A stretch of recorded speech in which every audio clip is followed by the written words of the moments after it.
Speaker, the President's Cabinet.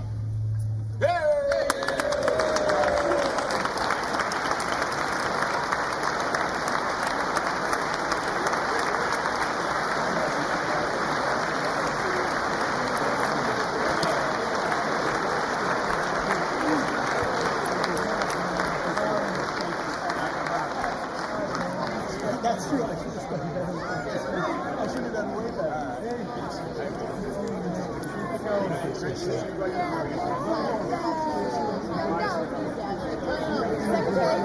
Can't wait to connect with you. That's so much fun. Yes.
Mr. Speaker, the President of the United States.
Thank you.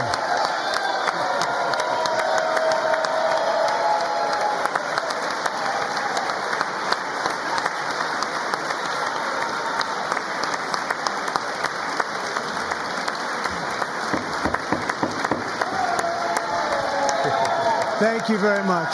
Thank you very much. It's a great honor. Thank you very much. Speaker Johnson, Vice President Vance, the First Lady of the United States,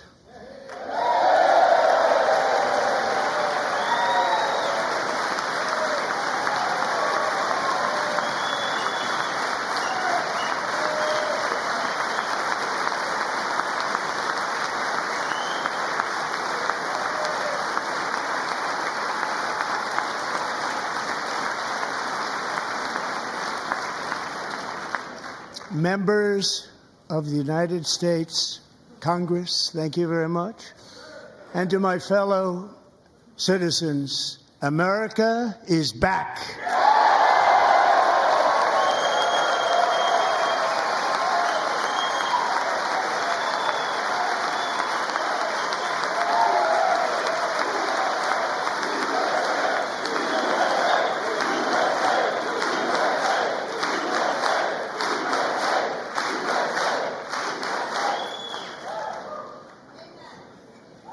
6 weeks ago, I stood beneath the dome of this Capitol and proclaimed the dawn of the golden age of America.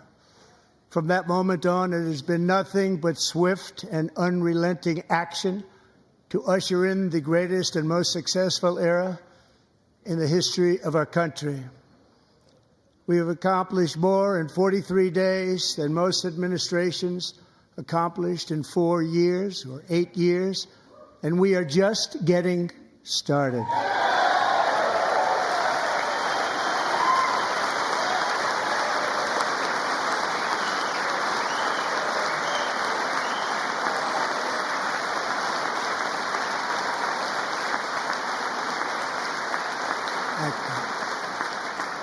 I return to this chamber tonight to report that America's momentum is back, our spirit is back, our pride is back, our confidence is back, and the American dream is surging bigger and better than ever before.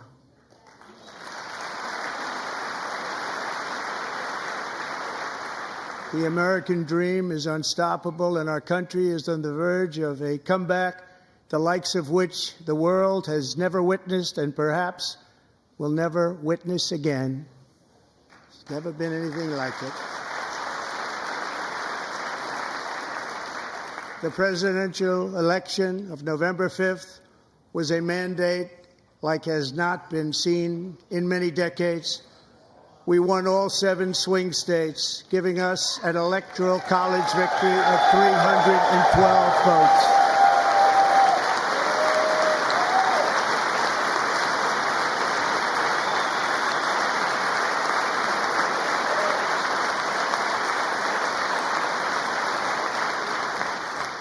We won the popular vote by big numbers and won counties in our country.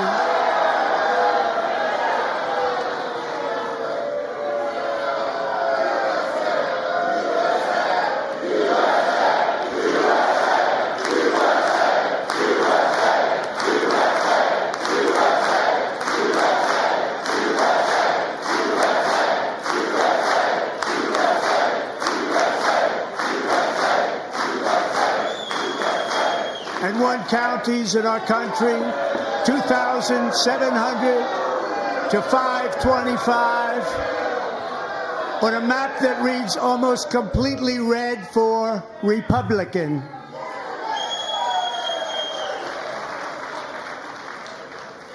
Now, for the first time in modern history, more Americans believe that our country is headed in the right direction than the wrong direction. In fact, it's an astonishing record, 27-point swing, the most ever.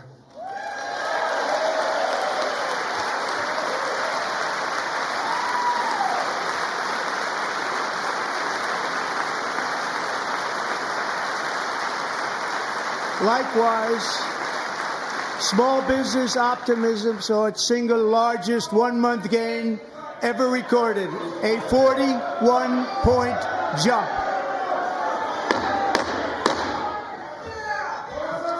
Members are directed to uphold and maintain decorum in the House and to cease any further disruptions. That's your warning.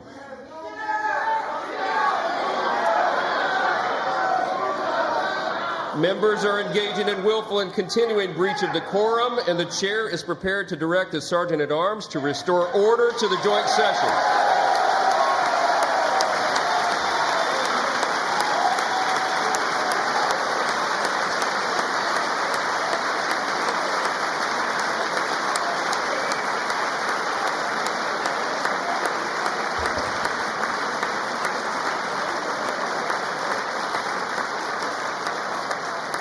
Mr. Green, take your seat.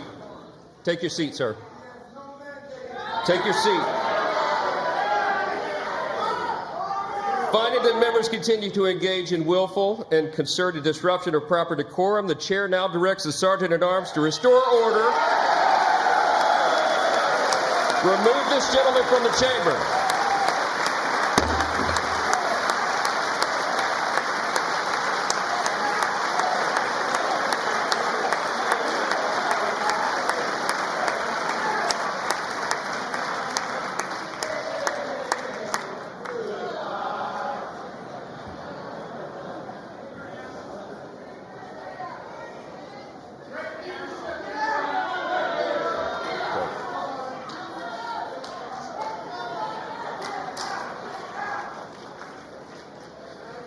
Members are directed to uphold and maintain decorum in the House. Mr. President, you continue. Thank you. Over the past 6 weeks, I have signed nearly 100 executive orders and taken more than 400 executive actions, a record, to restore common sense, safety, optimism, and wealth all across our wonderful land. The people elected me to do the job, and I'm doing it.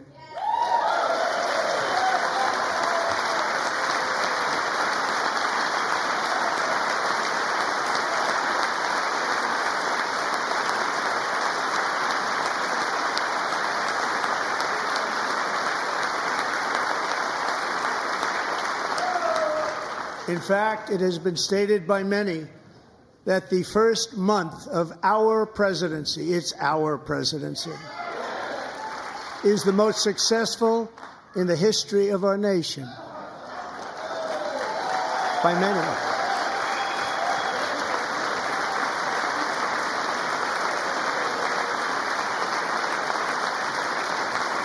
And what makes it even more impressive is that, do you know who number 2 is? George Washington. How about that? How about it? I don't know about that list, but we'll take it. Within hours of taking the oath of office, I declared a national emergency on our southern border, and I deployed the U.S. military and Border Patrol to repel the invasion of our country. And what a job they've done. As a result, illegal border crossings last month were by far the lowest ever recorded, ever.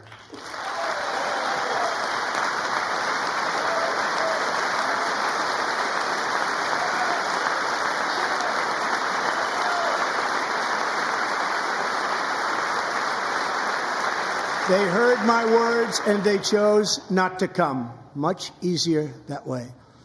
In comparison, under Joe Biden, the worst president in American history, there were hundreds of thousands of illegal crossings a month, and virtually all of them, including murderers, drug dealers, gang members, and people from mental institutions and insane asylums, were released into our country. Who would want to do that? This is my 5th such speech to Congress.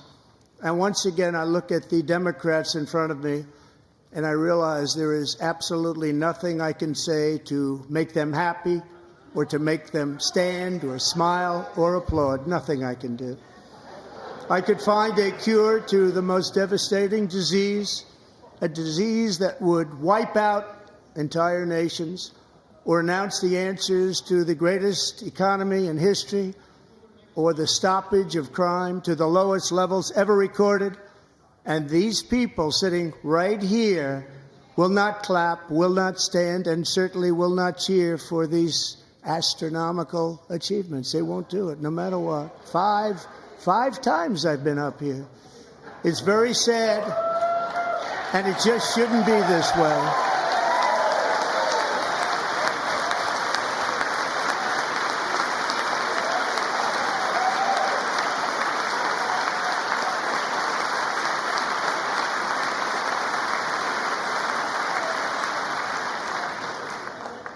So Democrats sitting before me, for just this one night, why not join us in celebrating so many incredible wins for America? For the good of our nation, let's work together and let's truly make America great again.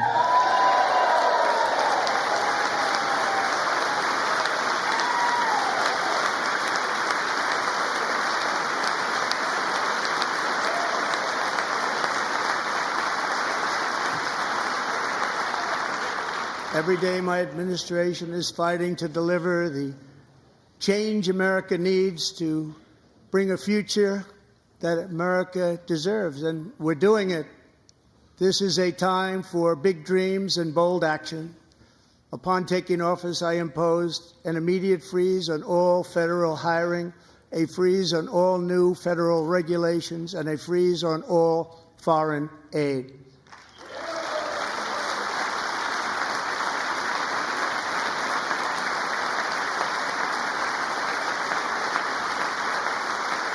I terminated the ridiculous Green New Scam.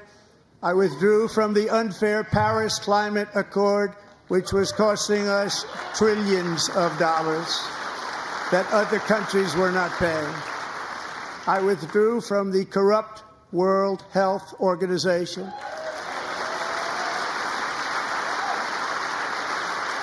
And I also withdrew from the anti-American UN Human Rights Council.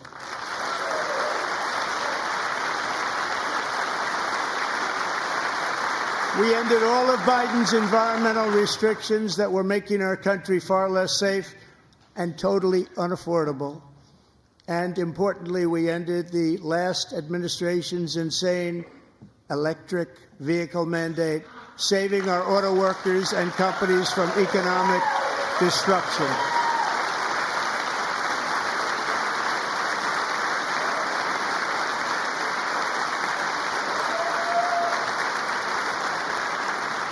To unshackle our economy, I have directed that for every one new regulation, 10 old regulations must be eliminated, just like I did in my very successful first day.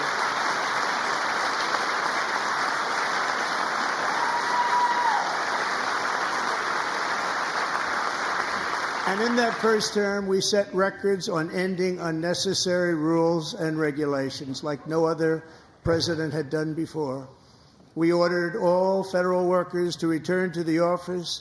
They will either show up for work in person or be removed from their job.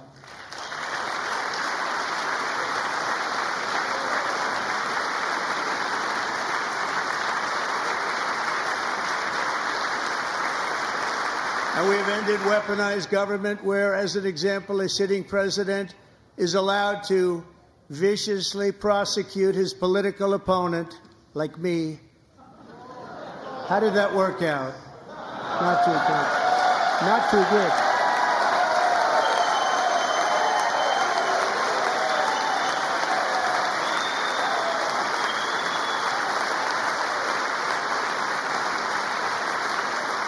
And I have stopped all government censorship and brought back free speech in America. It's back.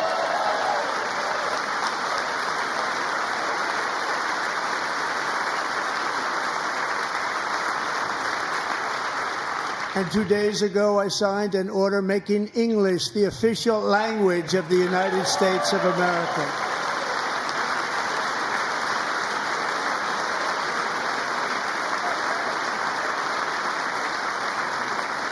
I renamed the Gulf of Mexico the Gulf of America.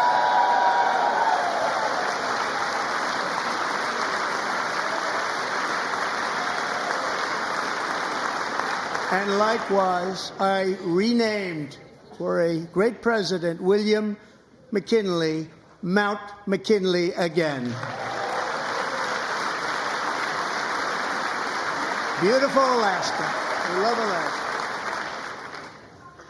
We've ended the tyranny of so-called diversity, equity, and inclusion policies all across the entire federal government and indeed the private sector and our military. And our country will be woke no longer.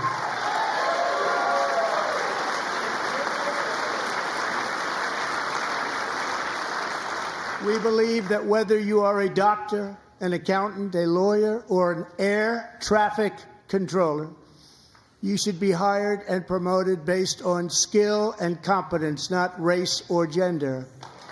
Very important.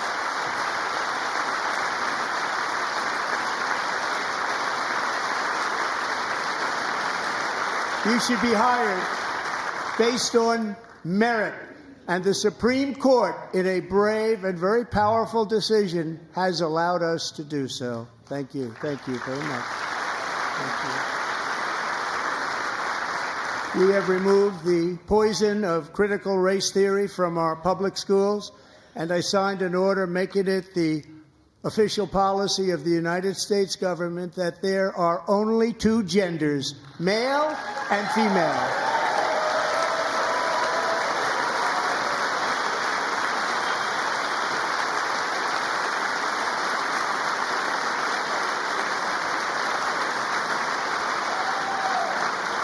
I also signed an executive order to ban men from playing in women's sports.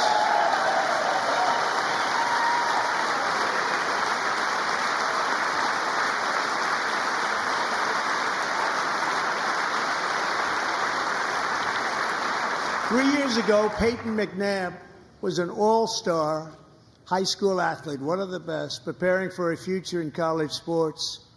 But when her girls' volleyball match was invaded by a male, he smashed the ball so hard in Peyton's face, causing traumatic brain injury, partially paralyzing her right side and ending her athletic career. It was a shot like she's never seen before. She's never seen anything like it.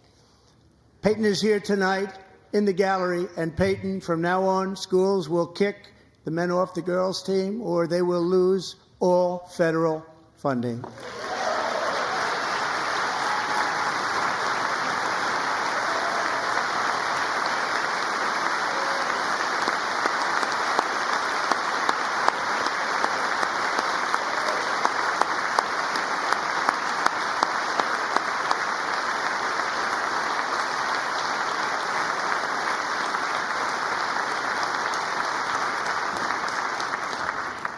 If you really want to see numbers, just take a look at what happened in the women's boxing, weightlifting, track and field, swimming, or cycling, where a male recently finished a long-distance race 5 hours and 14 minutes ahead of a woman for a new record by 5 hours.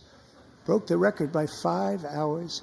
It's demeaning for women, and it's very bad for our country. We're not going to put up with it any longer.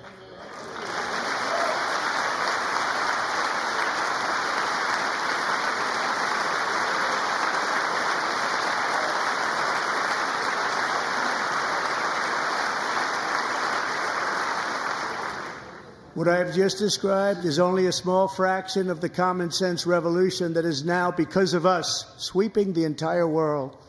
Common sense has become a common theme, and we will never go back. Never. Never going to let that happen. Among my very highest priorities is to rescue our economy and get dramatic and immediate relief to working families. As you know, we inherited from the last administration an economic catastrophe and an inflation nightmare. Their policies drove up energy prices, pushed up grocery costs, and drove the necessities of life out of reach for millions and millions of Americans. It never had anything like it. We suffered the worst inflation in 48 years, but perhaps even in the history of our country. They're not sure. As president, I'm fighting every day to reverse this damage and make America affordable again.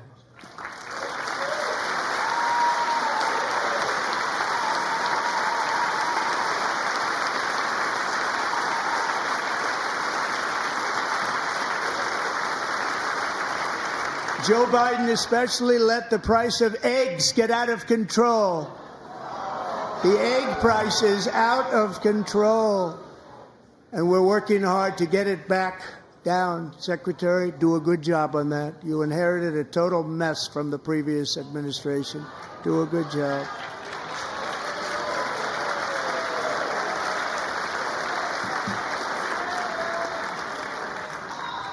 A major focus of our fight to defeat inflation is rapidly reducing the cost of energy. The previous administration cut the number of new oil and gas leases by 95%, slowed pipeline construction to a halt, and closed more than 100 power plants. We are opening up many of those power plants right now.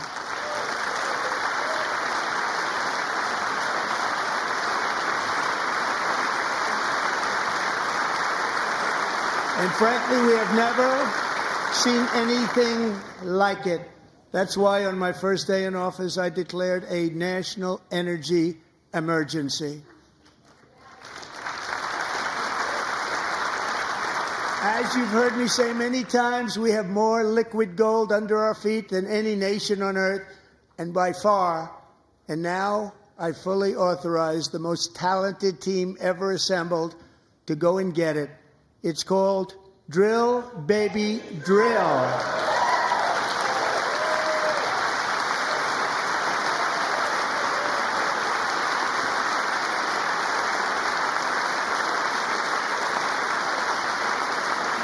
My administration is also working on a gigantic natural gas pipeline in Alaska, among the largest in the world, where Japan, South Korea, and other nations want to be our partner with investments of trillions of dollars each. There's never been anything like that one.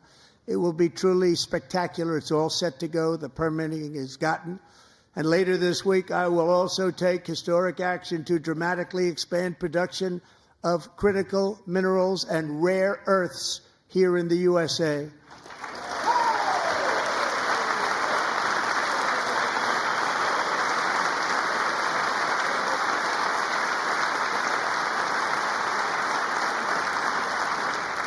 To further combat inflation, we will not only be reducing the cost of energy, but will be ending the flagrant waste of taxpayer dollars.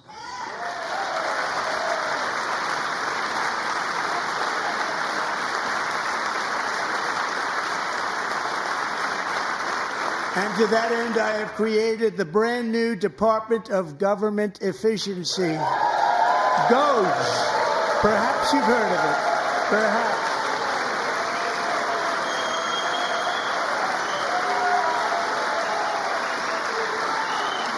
Which is headed by Elon Musk, who is in the gallery tonight.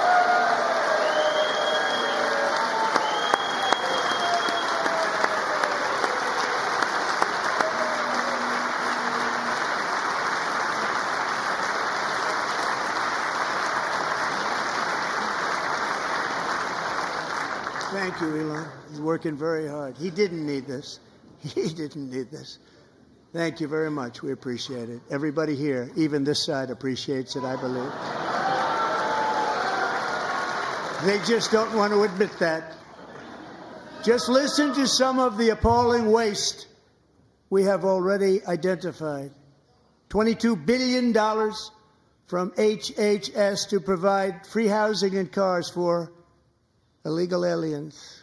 $45 million for diversity, equity, and inclusion scholarships in Burma. $40 million to improve the social and economic inclusion of sedentary migrants. Nobody knows what that is. $8 million to promote LGBTQI+ in the African nation of Lesotho, which nobody has ever heard of. $60 million for indigenous peoples and Afro-Colombian empowerment in Central America. $60 million. $8 million for making mice transgender. This is real. $32 million for a left-wing propaganda operation in Moldova. $10 million for male circumcision in Mozambique. $20 million for the Arab Sesame Street in the Middle East. It's a program. $20 million for a program. $1.9 billion to recently created Decarbonization of Homes Committee, headed up, and we know she's involved. Just at the last moment, the money was passed over by a woman named Stacey Abrams. Have you ever heard of her? A $3.5 million consulting contract for lavish fish monitoring. $1.5 million for voter confidence in Liberia. $14 million for social cohesion in Mali. $59 million for illegal alien hotel rooms in New York City. He's a real estate developer. He's done very well. $250,000 to increase vegan local climate action innovation in Zambia. $42 million for social and behavior change in Uganda. $14 million for improving public procurement in Serbia. $47 million for improving learning outcomes in Asia. Asia's doing very well with learning. I don't know what we're doing. We should use it ourselves. And $101 million for DEI contracts at the Department of Education. The most ever paid, nothing even like it. Under the Trump administration, all of these scams, and they're far worse, but I didn't think it was appropriate to talk about them. They're so bad. Many more have been found out and exposed and swiftly terminated by a group of very intelligent, mostly young people, headed up by Elon, and we appreciate it. We found hundreds of billions of dollars of fraud.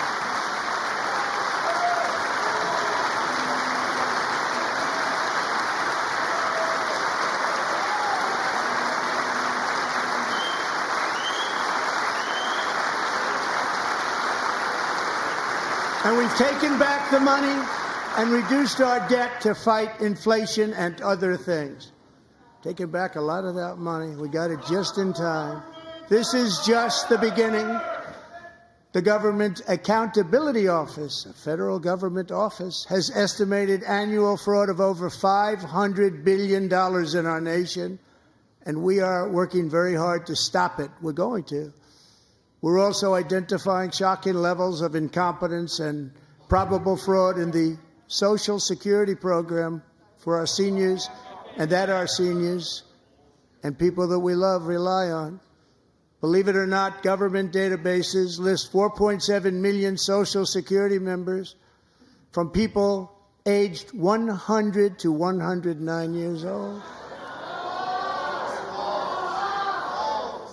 It lists 3.6 million people from ages 110 to 119. I don't know any of them. I know some people that are rather elderly, but not quite that elderly.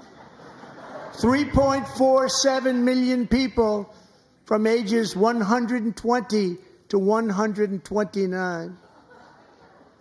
3.9 million people from ages 130 to 139. 3.5 million people from ages 140 to 149. And money is being paid to many of them, and we're searching right now. In fact, Pam, good luck. Good luck. You're going to find it. But a lot of money is paid out to people because it just keeps getting paid and nobody does, and it really hurts Social Security and hurts our country. 1.3 million people from ages 150 to 159, and over 130,000 people, according to the Social Security databases, are age over 160 years old. We have a healthier country than I thought, Bobby.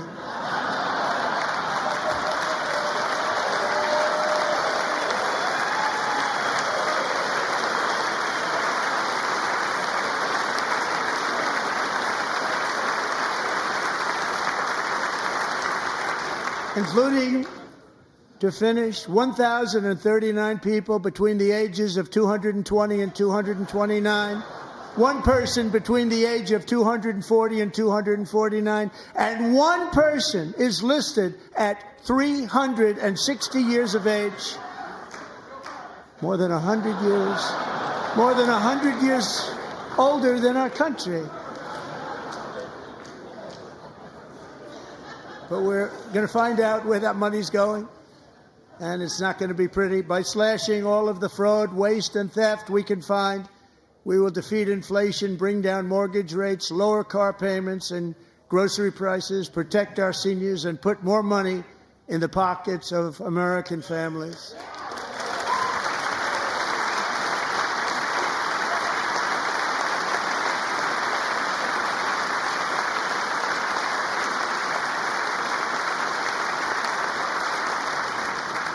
And today, interest rates took a beautiful drop, big, beautiful drop. It's about time. And in the near future, I want to do what has not been done in 24 years, balance the federal budget. We're going to balance it.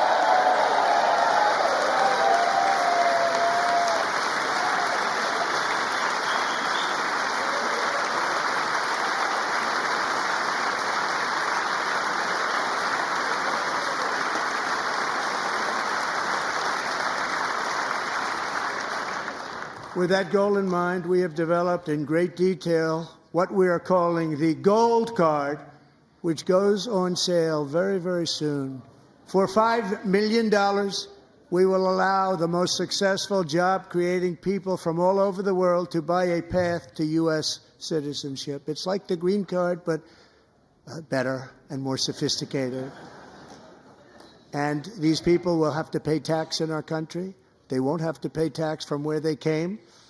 The money that they've made, you wouldn't want to do that, but they have to pay tax, create jobs. They'll also be taking people out of colleges and paying for them so that we can keep them in our country instead of having them being forced out.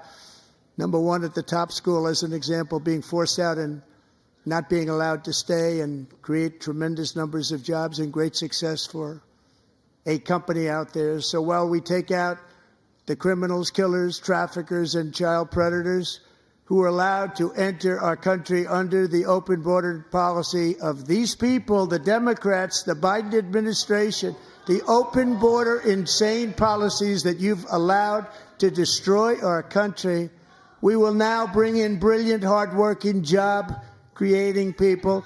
They're going to pay a lot of money, and we're going to reduce our debt with that money.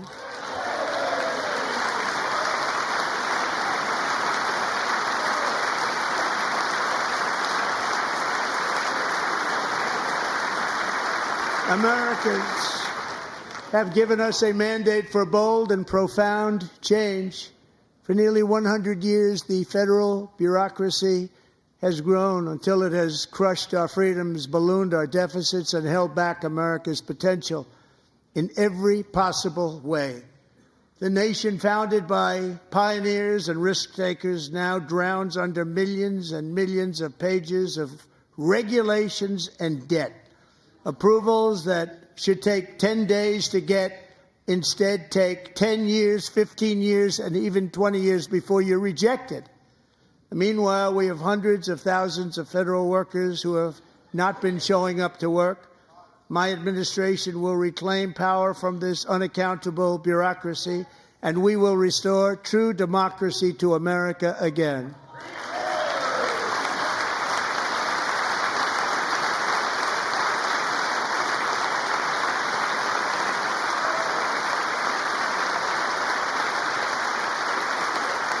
And any federal bureaucrat who resists this change will be removed from office immediately.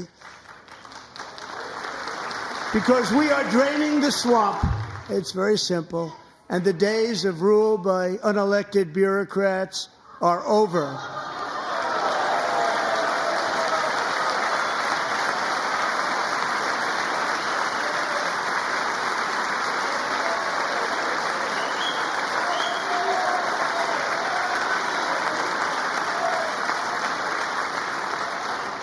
And the next phase of our plan to deliver the greatest economy in history is for this Congress to pass tax cuts for everybody. They're in there. They're waiting for you to vote.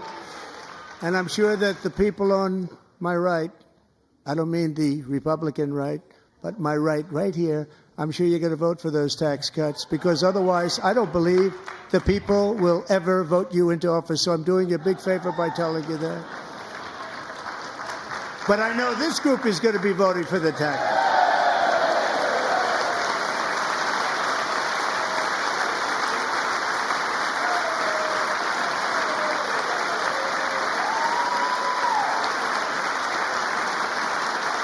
Thank you. It's a very, very big part of our plan. We had tremendous success in our first term with it. A very big part of our plan. We're seeking permanent income tax cuts all across the board.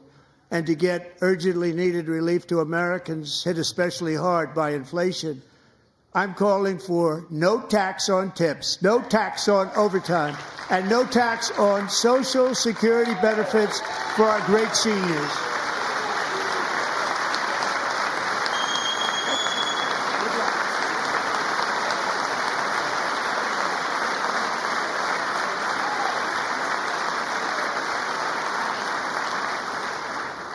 And I also want to make interest payments on car loans tax deductible, but only if the car is made in America.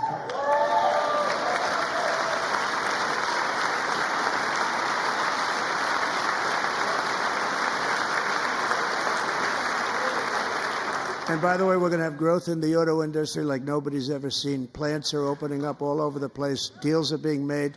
Never seen. That's a combination of the election win and tariffs. It's a beautiful word, isn't it? That, along with our other policies, will allow our auto industry to absolutely boom. It's going to boom.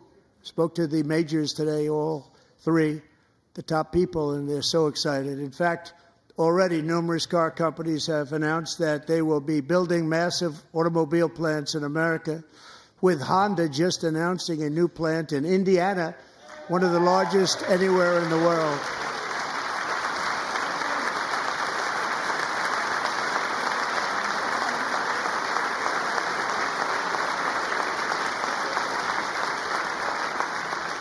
And this has taken place since our great victory on November 5th, a date which will hopefully go down as one of the most important in the history of our country.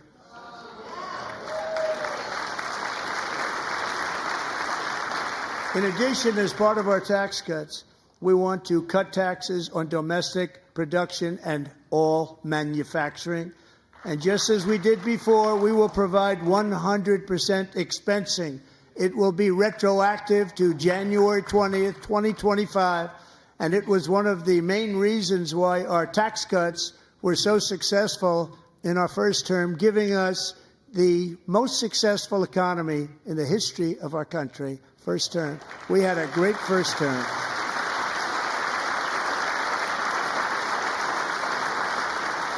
If you don't make your product in America, however, under the Trump administration, you will pay a tariff, and in some cases, a rather large one. Other countries have used tariffs against us for decades, and now it's our turn to start using them against those other countries. On average, the European Union, China, Brazil, India, Mexico, and Canada, have you heard of them? And countless other nations charge us tremendously higher tariffs than we charge them. It's very unfair. India charges us auto tariffs higher than 100%. China's average tariff on our products is twice what we charge them. And South Korea's average tariff is 4 times higher. Think of that, 4 times higher. And we give so much help militarily and in so many other ways to South Korea. But that's what happens. This is happening by friend and foe. This system is not fair to the United States and never was. And so on April 2nd, I wanted to make it April 1st, but I didn't want to be accused of April Fool's Day. That's not, just one day was cost us a lot of money. But we're going to do it in April. I'm a very superstitious person. April 2nd, reciprocal tariffs kick in. And whatever they tariff us, other countries, we will tariff them. That's reciprocal, back and forth. Whatever they tax us, we will tax them. If they do non-monetary tariffs to keep us out of their market, then we will do non-monetary barriers to keep them out of our market. There's a lot of that, too. They don't even allow us in their market. We will take in trillions and trillions of dollars and create jobs like we have never seen before. I did it with China, and I did it with others, and the Biden administration couldn't do anything about it because there was so much money they couldn't do anything about it. We have been ripped off for decades by nearly every country on earth, and we will not let that happen any longer.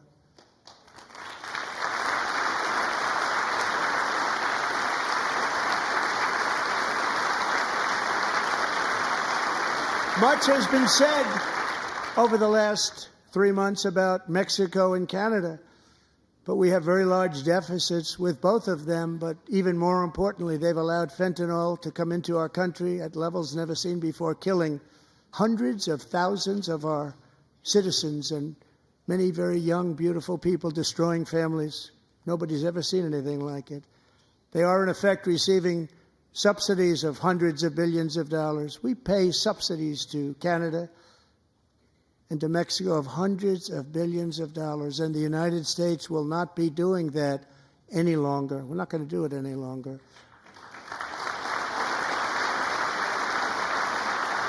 Thanks to our America First policies we're putting into place, we have had $1.7 trillion of new investment in America in just the past few weeks. The combination of the election and our economic policies that people of SoftBank, one of the most brilliant anywhere in the world, announced a $200 billion investment.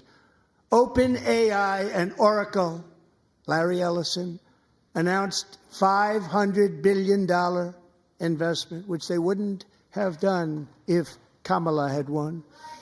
Apple announced $500 billion investment. Tim Cook called me. He said, I cannot spend it fast enough. It's going to be much higher than that, I believe. They'll be building their plants here instead of in China. And just yesterday, Taiwan Semiconductor, the biggest in the world, most powerful in the world, has a tremendous amount, 97% of the market, announced a $165 billion investment to build the most powerful chips on earth right here in the USA.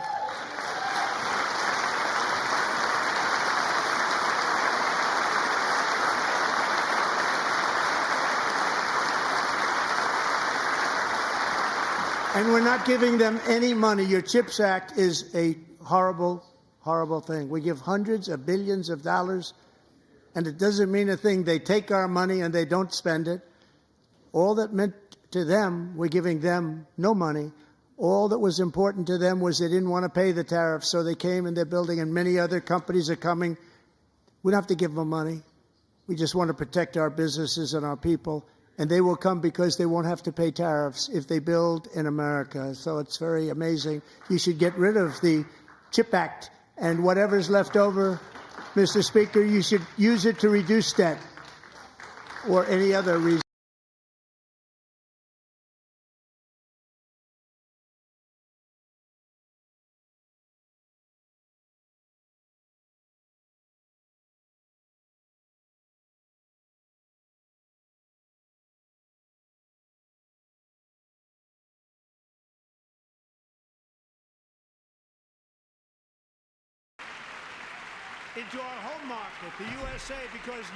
Ahora van a vender sus productos aquí en Estados Unidos. Nadie podrá competir contra ustedes. Los productos que vienen de otros países, de otras empresas, tendrán dificultades. Vienen sin inspección, vienen asquerosos, sucios y perjudican.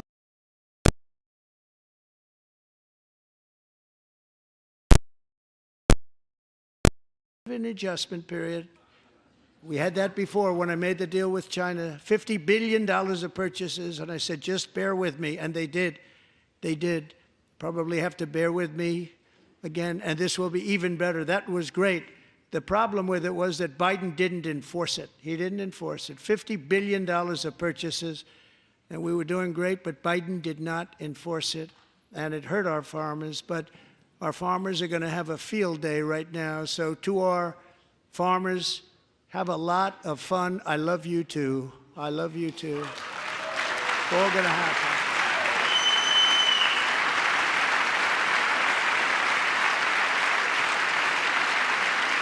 And I have also imposed a 25% tariff on foreign aluminum, copper, lumber, and steel, because if we don't have, as an example, steel, and lots of other things, we don't have a military, and frankly, we just won't have a country very long. Here today is a proud American steelworker, fantastic person from Decatur, Alabama. Jeff Denard has been working at the same steel plant for 27 years in a job that has allowed him to serve as the captain of his local volunteer fire department, raised 7 children with his beautiful wife, Nicole, and over the years provide a loving home for more than 40 foster children. So great, Jeff.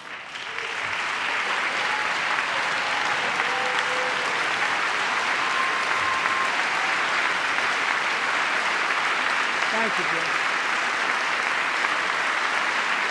Thank you, Jeff.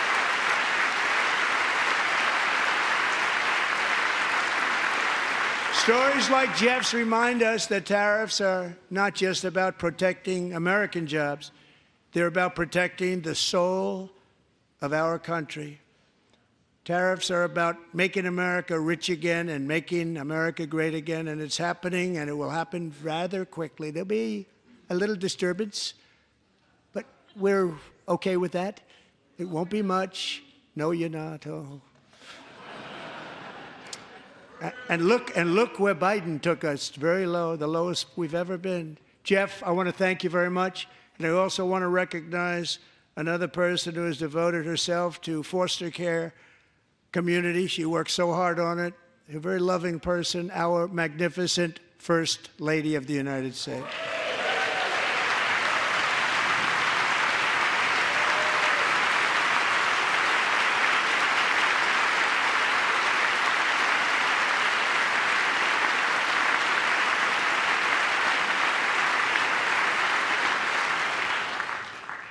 Melania's work has yielded incredible results, helping prepare our nation's future leaders as they enter the workforce. Our First Lady is joined by 2 impressive young women, very impressive. Haley Ferguson, who benefited from the First Lady's Fostering the Future initiative and is poised to complete her education and become a teacher. And Elliston Berry, who became a victim of an illicit deepfake image produced by a peer. With Elliston's help, the Senate just passed the Take It Down Act, and this is so important. Thank you very much, John. John Thune, thank you. Stand up, John. Thank you, John.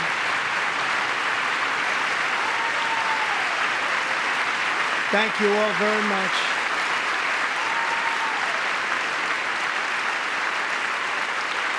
Thank you. And thank you to John Thune and the Senate. Great job. To criminalize the publication of such images online is a terrible, terrible thing. And once it passes the House, I look forward to signing that bill into law. Thank you. And I'm going to use that bill for myself, too, if you don't mind.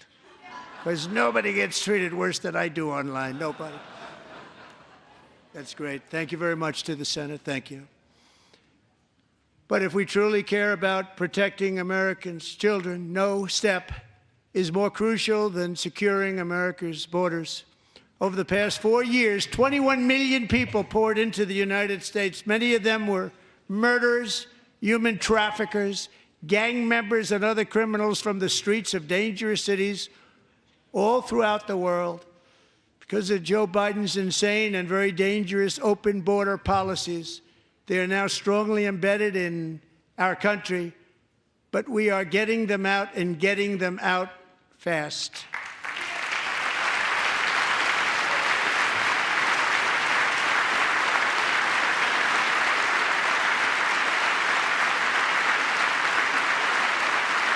And I want to thank Tom Homan and Christy. I want to thank you and Paul of Border Patrol. I want to thank you. What a job they've all done, everybody. Border Patrol, ICE, law enforcement in general is incredible. We have to take care of our law enforcement. Have to.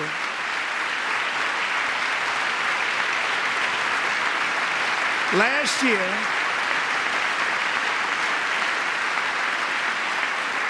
a brilliant 22-year-old nursing student named Laken Riley, the best in her class, admired by everybody, went out for a jog on the campus of the University of Georgia. That morning, Laken was viciously attacked, assaulted, beaten, brutalized, and horrifically murdered. Laken was stolen from us by a savage illegal alien gang member who was arrested while trespassing across Biden's open southern border and then set loose into the United States under the heartless policies of that failed administration. It was indeed a failed administration. He had then been arrested and released in a Democrat-run sanctuary city, a disaster, before ending the life of this beautiful young angel. With us this evening are Laken's beloved mother, Allison, and her sister, Lauren.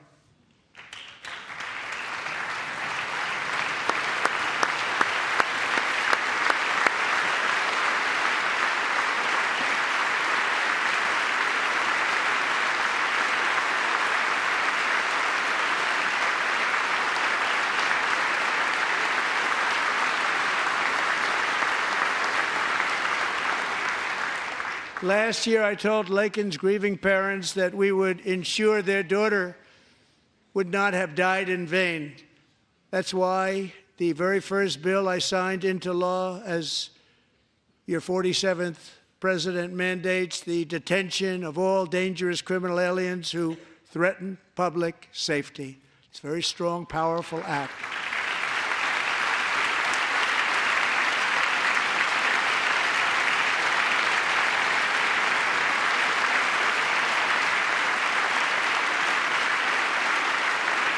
It's called the Laken-Riley Act. So Allison and Lauren, America will never, ever forget our beautiful Laken Hope Riley.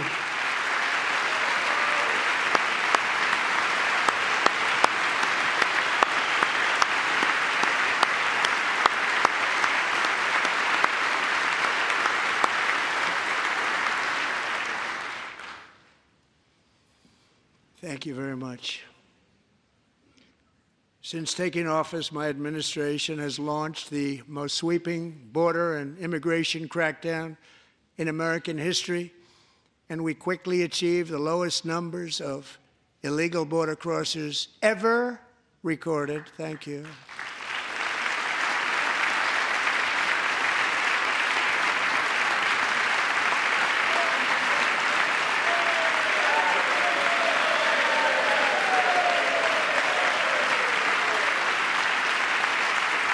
The media and our friends in the Democrat Party kept saying we needed new legislation, we must have legislation to secure the border.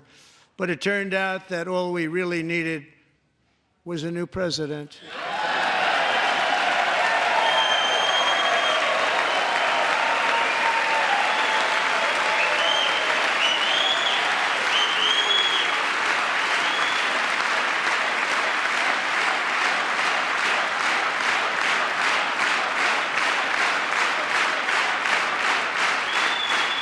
Thank you. Joe Biden didn't just open our borders, he flew illegal aliens over them to overwhelm our schools, hospitals, and communities throughout the country. Entire towns like Aurora, Colorado, and Springfield, Ohio, buckled under the weight of the migrant occupation and corruption like nobody's ever seen before. Beautiful towns destroyed. Now, just as I promised in my inaugural address, we are achieving the great liberation of America.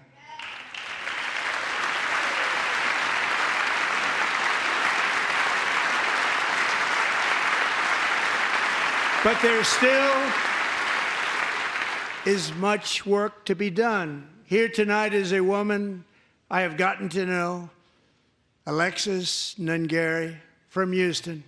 Wonderful woman. Last June, Alexis's 12-year-old daughter, her precious Jocelyn, walked to a nearby convenience store. She was kidnapped, tied up, assaulted for 2 hours under a bridge, and horrifically murdered. Arrested and charged with this heinous crime are 2 illegal alien monsters from Venezuela, released into America by the last administration through their ridiculous open border. The death of this beautiful 12-year-old girl and the agony of her mother and family touched our entire nation greatly.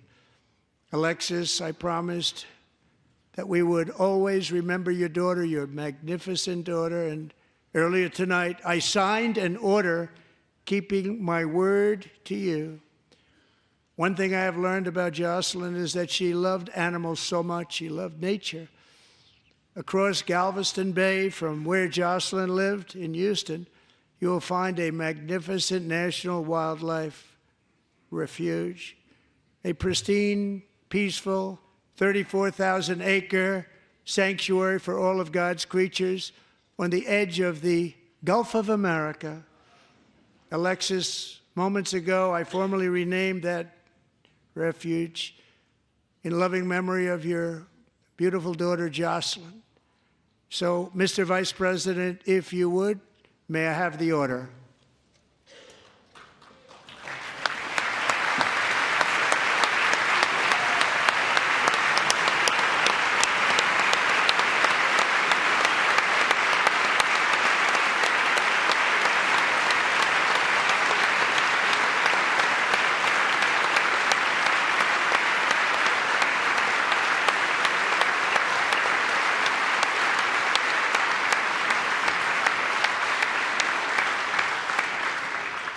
Thank you very much.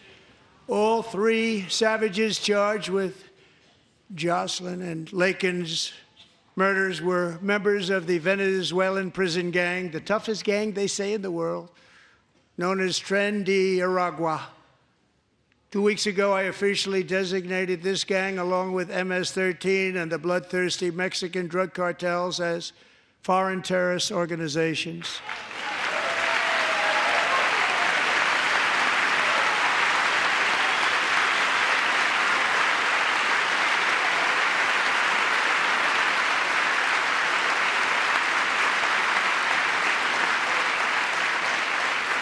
They are now officially in the same category as ISIS, and that's not good for them. Countless thousands of these terrorists were welcomed into the U.S. by the Biden administration. But now every last one will be rounded up and forcibly removed from our country, or, if they're too dangerous, put in jails, standing trial in this country, because we don't want them to come back ever. With us this evening is a warrior on the front lines of that battle, Border Patrol Agent Roberto Ortiz. Great guy.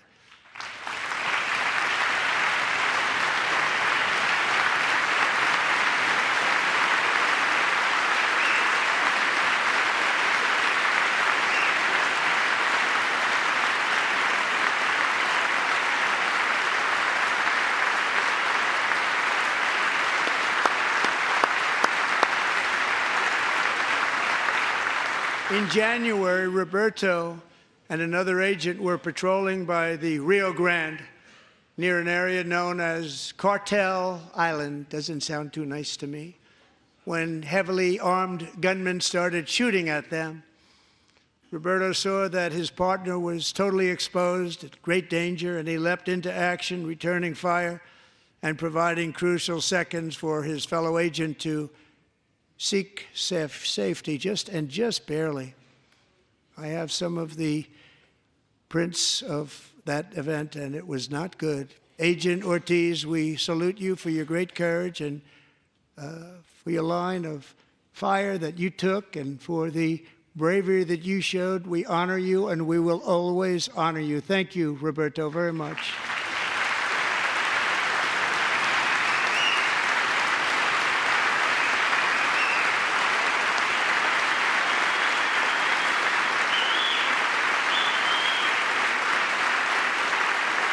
Thank you, Roberto.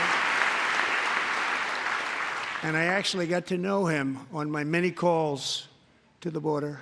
He's a great gentleman. The territory to the immediate south of our border is now dominated entirely by criminal cartels that murder, rape, torture, and exercise total control. They have total control over a whole nation, posing a grave threat to our national security. The cartels are waging war on America, and it's time for America to wage war on the cartels, which we are doing.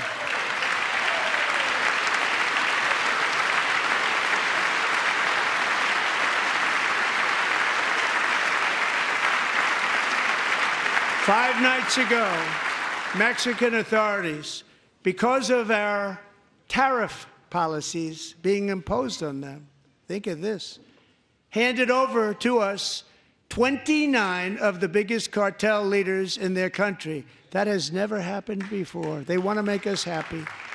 First time ever. But we need Mexico and Canada to do much more than they've done, and they have to stop the fentanyl and drugs pouring into the USA. They're going to stop it. I have sent Congress a detailed funding request laying out exactly how we will eliminate these threats to protect our homeland and complete the largest deportation operation in American history, larger even than current record holder, President Dwight D. Eisenhower, a moderate man, but someone who believed very strongly in borders. Americans expect Congress to send me this funding without delay so I can sign it into law. So, Mr. Speaker, John Thune, both of you, I hope you're going to be able to do that, Mr. Speaker. Thank you. Mr. Leader, thank you. Thank you very much. And let's get it to me. I'll sign it so fast, you won't even believe it.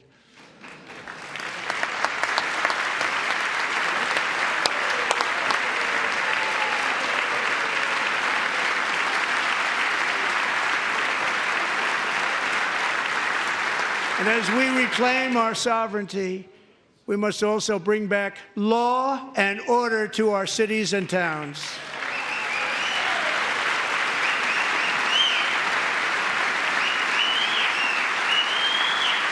In recent years, our justice system has been turned upside down by radical left lunatics. Many jurisdictions virtually ceased enforcing the law against dangerous repeat offenders while weaponizing law enforcement against political opponents like me. My administration has acted swiftly and decisively to restore fair, equal, and impartial justice under the constitutional rule of law, starting at the FBI and the DOJ. Pam, good luck. Cash, wherever you may be, good luck. Good luck. Pam Bondi. Good luck. So important. Going to do a great job. Cash, thank you. Thank you, Cash.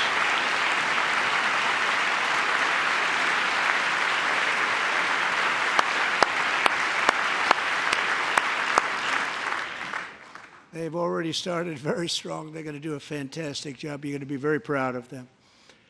We're also once again giving our police officers the support, protection, and respect they so dearly deserve. They have to get it. They have such a hard, dangerous job, but we're going to make it less dangerous. The problem is the bad guys don't respect the law, but they're starting to respect it, and they soon will respect it. This also includes our great fire departments throughout the country. Our firemen and women are unbelievable people, and we'll never forget them. And besides that, they voted for me in record numbers, so I have no choice.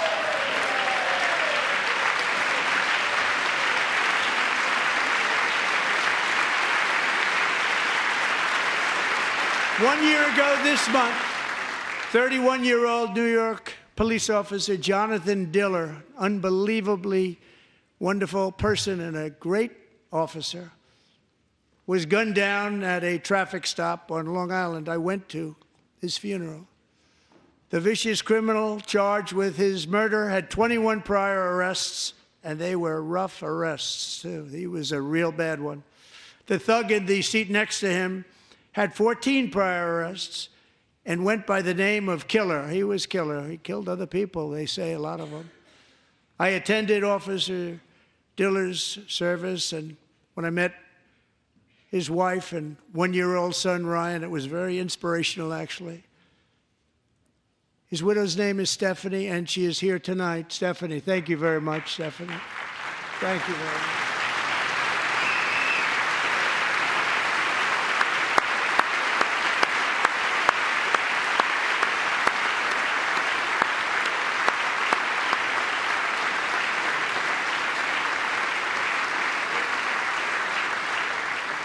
Stephanie, we're going to make sure that Ryan knows his dad was a true hero, New York's finest, and we're going to get these cold-blooded killers and repeat offenders off our streets, and we're going to do it fast.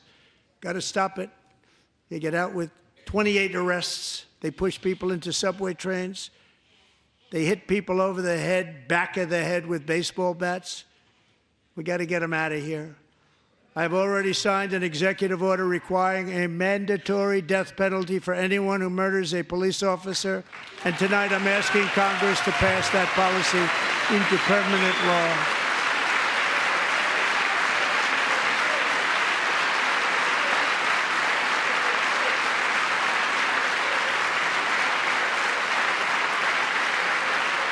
I'm also asking for a new crime bill getting tough on repeat offenders while enhancing protections for America's police officers so they can do their jobs without fear of their lives being totally destroyed. They don't want to be killed. We're not going to let them be killed. Joining us in the gallery tonight is a young man who truly loves our police. His name is DJ Daniel. He is 13 years old, and he has always dreamed of becoming a police officer.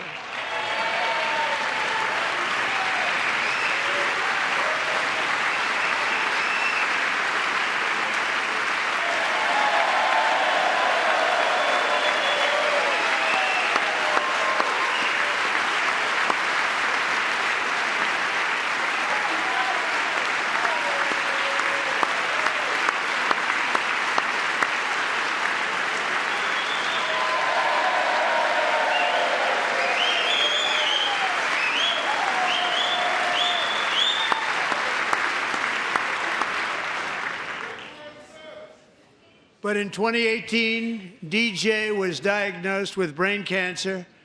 The doctors gave him 5 months at most to live. That was more than 6 years ago.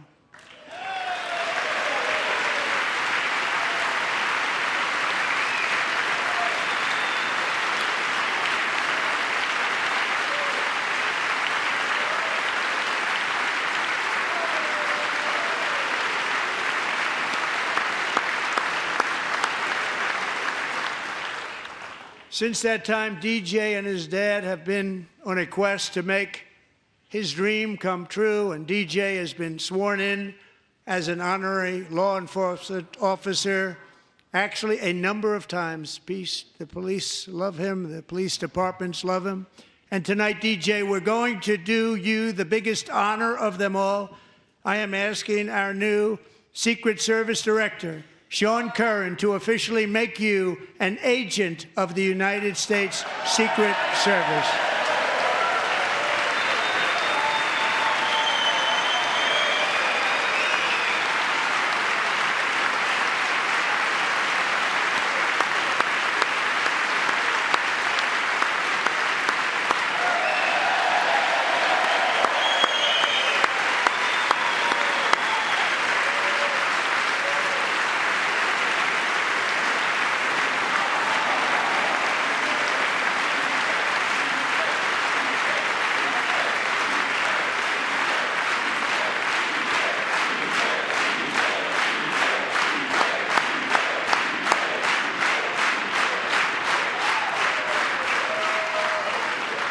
DJ. DJ's doctors believe his cancer likely came from a chemical he was exposed to when he was younger. Since 1975, rates of child cancer have increased by more than 40%. Reversing this trend is one of the top priorities for our new presidential commission to make America healthy again, chaired by our new Secretary of Health and Human Services, Robert F. Kennedy, Jr.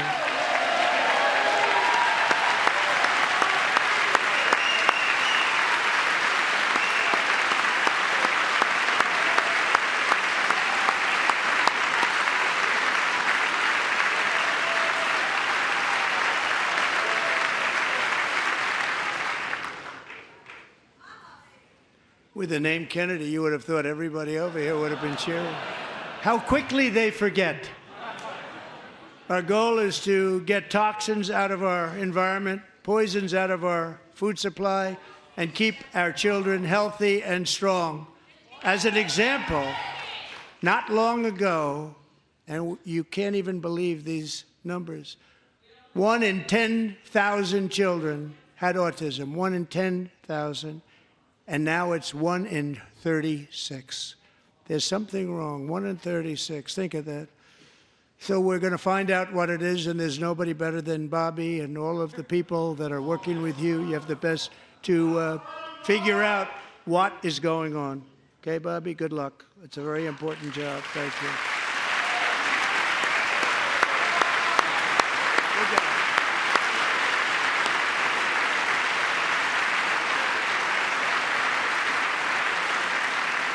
Thank you. My administration is also working to protect our children from toxic ideologies in our schools. A few years ago, January Littlejohn and her husband discovered that their daughter's school had secretly socially transitioned their 13-year-old little girl. Teachers and administrators conspired to deceive January and her husband while encouraging her daughter to use a new name and pronouns.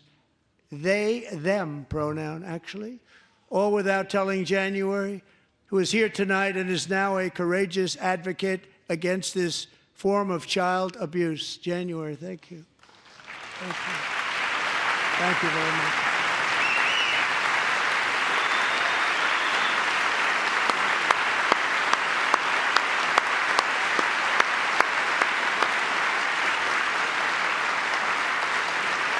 Thank you. Stories like this are why, shortly after taking office, I signed an executive order banning public schools from indoctrinating our children with transgender ideology.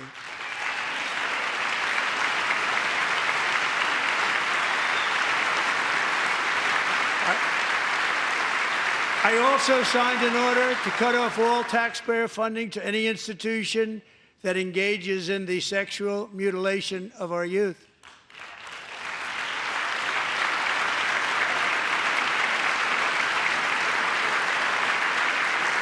And now I want Congress to pass a bill permanently banning and criminalizing sex changes on children and forever ending the lie that any child is trapped in the wrong body. This is a big lie.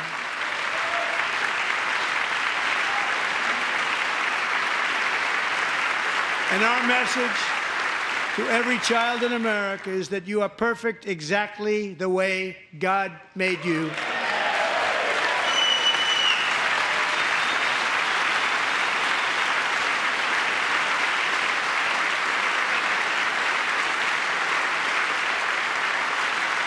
Because we're getting wokeness out of our schools and out of our military, and it's already out, and it's out of our society. We don't want it. Wokeness is trouble. Wokeness is bad. It's gone. It's gone. And we feel so much better for it, don't we? Don't we feel better?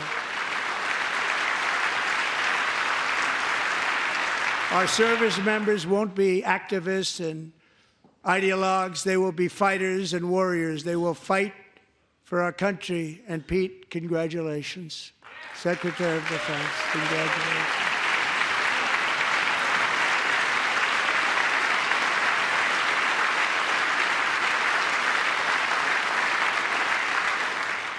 And he's not big into the woke movement, I can tell you. I know him well.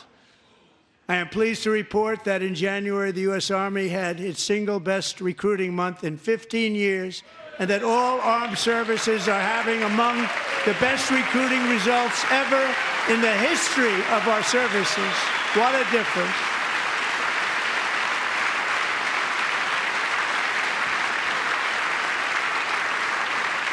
And you know, it was just a few months ago where the results were exactly the opposite. We couldn't recruit anywhere. We couldn't recruit. Now we're having the best results just about that we've ever had. What a tremendous turnaround. It's really a beautiful thing to see. People love our country again. It's very simple. They love our country, and they love being in our military again. So it's a great thing, and thank you very much. Great job. Thank you.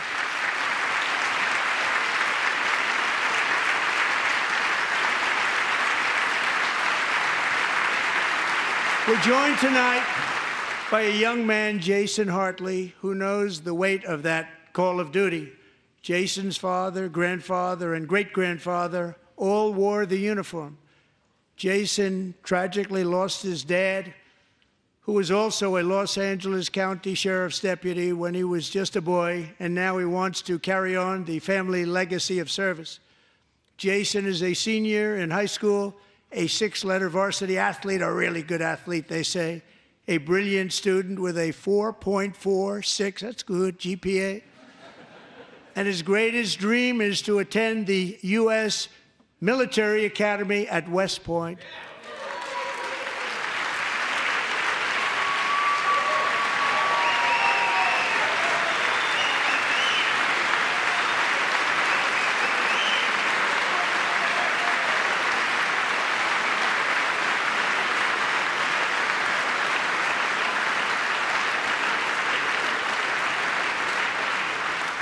And Jason, that's a very big deal getting in. That's a hard one to get into. But I'm pleased to inform you that your application has been accepted. You will soon be joining the Corps of Cadets.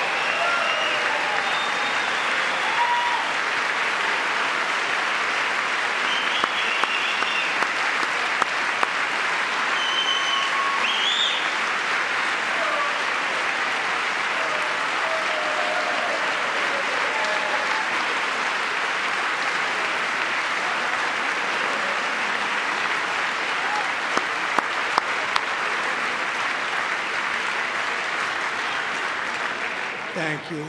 Jason, you're going to be on the long gray line, Jason. As Commander-in-Chief, my focus is on building the most powerful military of the future.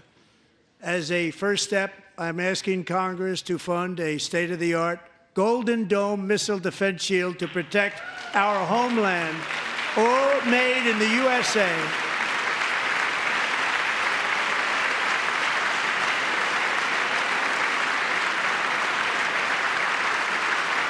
And Ronald Reagan wanted to do it long ago, but the technology just wasn't there, not even close. But now we have the technology. It's incredible, actually. And other places, they have it. Israel has it. Other places have it. And the United States should have it too, right, Tim, right? They should have it too. So I want to thank you. But it's a very, very important. This is a very dangerous world. We should have it. We want to be protected, and we're going to protect our citizens like never before. To boost our defense industrial base, we are also going to resurrect the American shipbuilding industry, including commercial shipbuilding and military shipbuilding.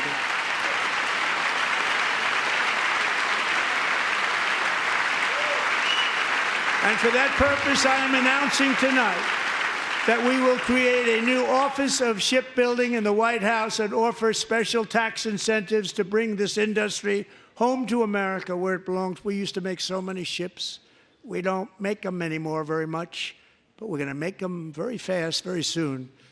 It will have a huge impact. To further enhance our national security, my administration will be reclaiming the Panama Canal, and we've already started doing it.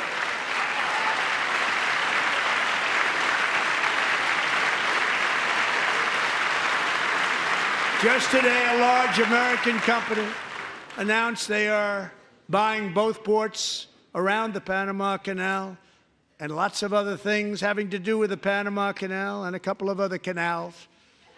The Panama Canal was built by Americans for Americans, not for others, but others could use it. But it was built at tremendous cost of American blood and treasure. 38,000 workers died building the Panama Canal. They died of malaria. They died of snake bites and mosquitoes. Not a nice place to work. They paid them very highly to go there, knowing there was a 25% chance that they would die. The most expensive project also that was ever built in our country's history, if you bring it up to modern day costs. It was given away by the Carter administration for $1, but that agreement has been violated very severely. We didn't give it to China. We gave it to Panama, and we're taking it back.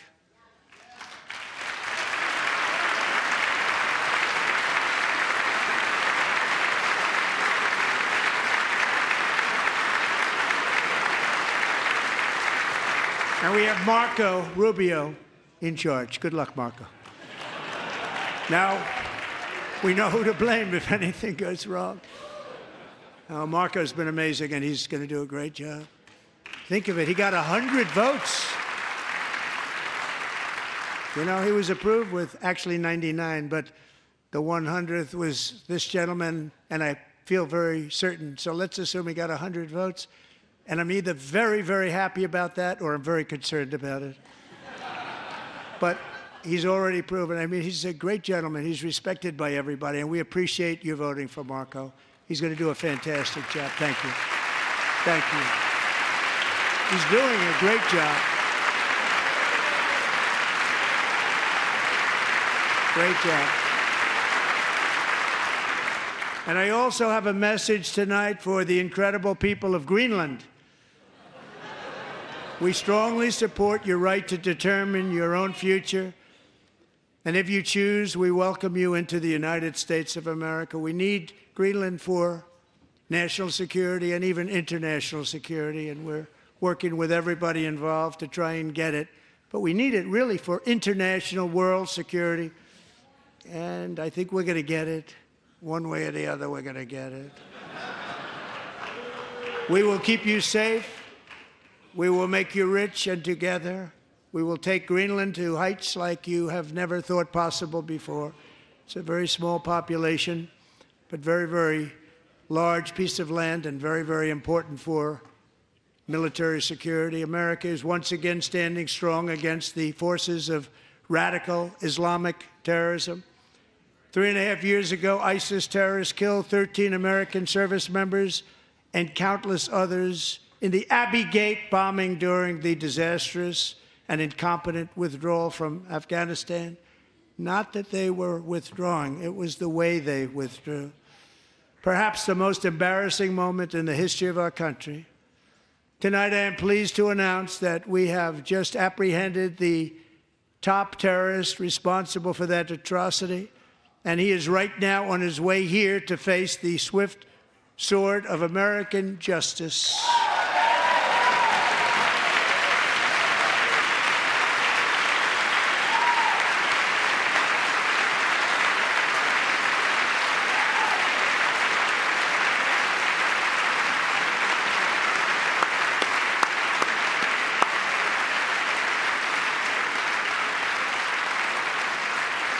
And I want to thank especially the government of Pakistan for helping arrest this monster. This was a very momentous day for those 13 families who I actually got to know very well, most of them, whose children were murdered, and the many people that were so badly, over 42 people, so badly injured on that fateful day in Afghanistan. What a horrible day. Such incompetence was shown. That when Putin saw what happened, I guess he said, wow, maybe this is my chance. That's how bad it was. Should have never happened. Grossly incompetent people. I spoke to many of the parents and loved ones, and they're all in our hearts tonight. Just spoke to them on the phone. We had a big call every one of them called, and everybody was on the line, and they did nothing but cry with happiness. They were very happy, as happy as you can be under those circumstances. Their child, brother, sister, son, daughter was killed for no reason whatsoever. In the Middle East, we're bringing back our hostages from Gaza. In my first term, we achieved one of the most groundbreaking peace agreements in generations, the Abraham Accords.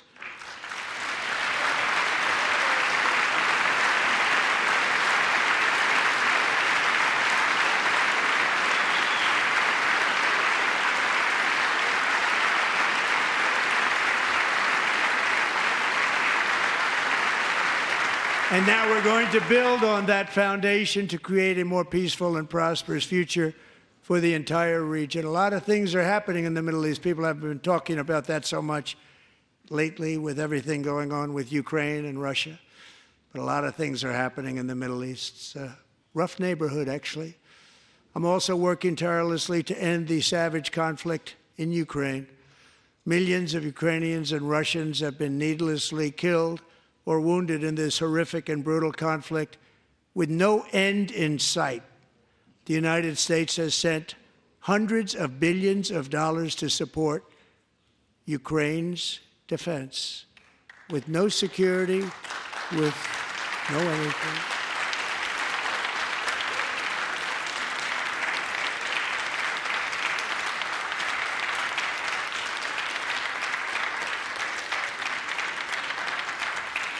Do you want to keep it going for another 5 years?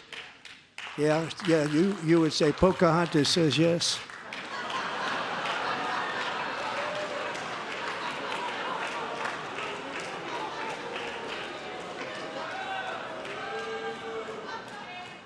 $2,000 people are being killed every single week. More than that. They're Russian young people. They're Ukrainian young people. They're not Americans. But I want it to stop. Meanwhile, Europe has sadly spent more money buying Russian oil and gas than they have spent on defending Ukraine, by far. Think of that. They've spent more buying Russian oil and gas than they have defending.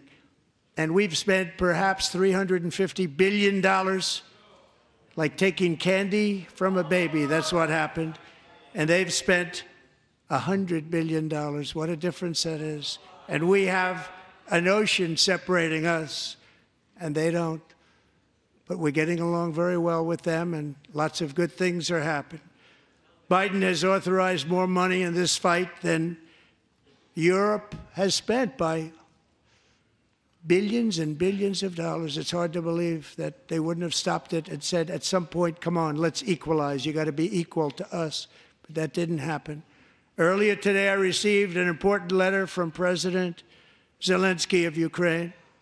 The letter reads, Ukraine is ready to come to the negotiating table as soon as possible to bring lasting peace closer. Nobody wants peace more than the Ukrainians, he said. My team and I stand ready to work under President Trump's strong leadership to get a peace that lasts. We do really value how much America has done to help Ukraine maintain its sovereignty and independence. Regarding the agreement on minerals and security, Ukraine is ready to sign it at any time that is convenient for you.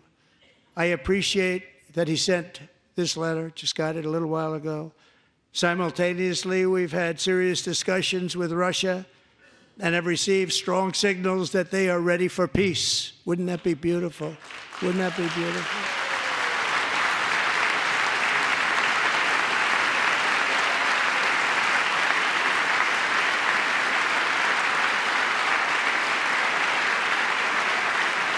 Wouldn't that be beautiful?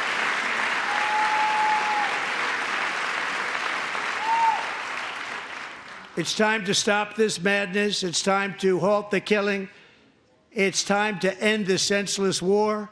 If you want to end wars, you have to talk to both sides. Nearly 4 years ago, amid rising tensions, a history teacher named Mark Fogel was detained in Russia and sentenced to 14 years in a penal colony. Rough stuff. The previous administration barely lifted a finger to help him. They knew he was innocent, but they had no idea where to begin. But last summer, I promised his 95-year-old mother, Malphine, that we would bring her boy safely back home. After 22 days in office, I did just that, and they are here tonight.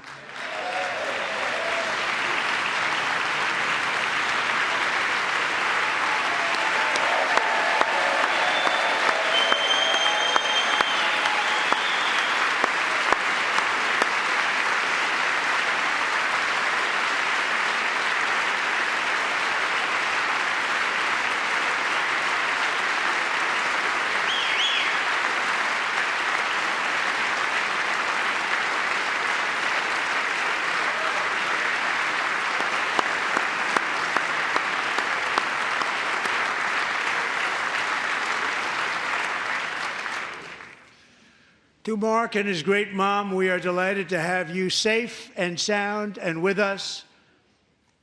As fate would have it, Mark Fogel was born in a small rural town in Butler, Pennsylvania. Have you heard of it? Where his mother has lived for the past 78 years. I just happened to go there last July 13th for a rally. That was not pleasant.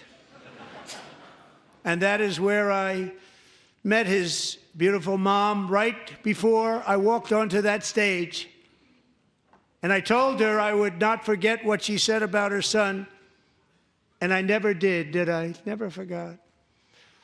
Less than 10 minutes later, at that same rally, gunfire rang out, and a sick and deranged assassin unloaded 8 bullets from his sniper's perch into a crowd of many thousands of people. My life was saved by a fraction of an inch, but some were not so lucky. Corey Comparator was a firefighter, a veteran, a Christian, a husband, a devoted father, and above all, a protector. When the sound of gunshots pierced the air, it was a horrible sound. Corey knew instantly what it was and what to do. He threw himself on top of his wife and daughters and shielded them from the bullets with his own body. Corey was hit really hard. You know the story from there. He sacrificed his life to save theirs. 2 others, very fine people, were also seriously hit. But thankfully, with the help of 2 great country doctors, we thought they were gone and they were saved. So those doctors had great talent. We're joined by Corey's wife, Helen, who was his high school sweetheart, and their 2 beloved daughters, Allison and Kaylee. Thank you.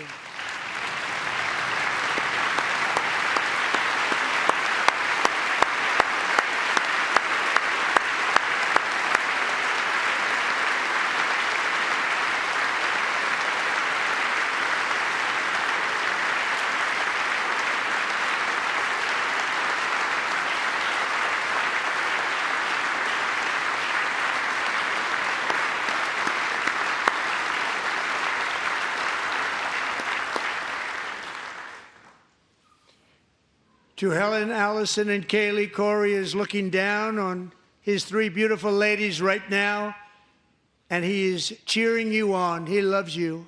He is cheering you on. Corey was taken from us much too soon, but his destiny was to leave us all with a shining example of the selfless devotion of a true American patriot. It was love like Corey's that built our country, and it's love like Corey's that is going to make our country more majestic than ever before. I believe that my life was saved that day in Butler for a very good reason. I was saved by God to make America great again. I believe that. Thank you. Thank you.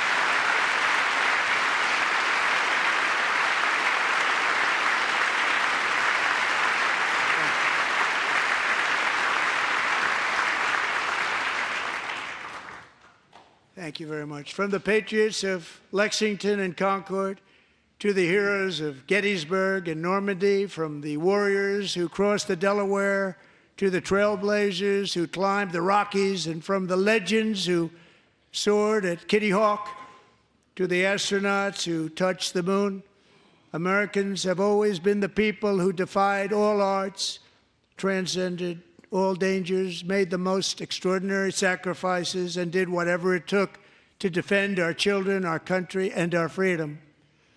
And as we have seen in this chamber tonight, that same strength, faith, love, and spirit is still alive and thriving in the hearts of the American people. Despite the best efforts of those who would try to censor us, silence us, break us, destroy us, Americans are today a proud, free, sovereign, and independent nation that will always be free, and we will fight for it till death. We will never let anything happen to our beloved country, because we are a country of doers, dreamers, fighters, and survivors. Our ancestors crossed a vast ocean, strode into the unknown wilderness, and carved their fortunes from the rock and soil of a perilous and very dangerous frontier. They chased our destiny across a boundless continent. They built the railroads, laid the highways, and graced the world with American marvels like the Empire State Building, the mighty Hoover Dam, and the towering Golden Gate Bridge. They lit the world with electricity, broke free of the force of gravity, fired up the engines of American industry, vanquished the communists, fascists, and Marxists all over the world, and gave us countless modern wonders sculptured out of iron, glass, and steel. We stand on the shoulders of these pioneers who won and built the modern age, these workers who poured their sweat into the skylines of our cities, these warriors who shed their blood on fields of battle and gave everything they had for our rights and for our freedom. Now it is our time to take up the righteous cause of American liberty. And it is our turn to take America's destiny into our own hands and begin the most thrilling days in the history of our country. This will be our greatest era. With God's help, over the next 4 years, we are going to lead this nation even higher, and we are going to forge the freest, most advanced, most dynamic, and most dominant civilization ever to exist on the face of this earth. We are going to create the highest quality of life, build the safest and wealthiest and healthiest and most vital communities anywhere in the world. We are going to conquer the vast frontiers of science, and we are going to lead humanity into space and plant the American flag on the planet Mars and even far beyond.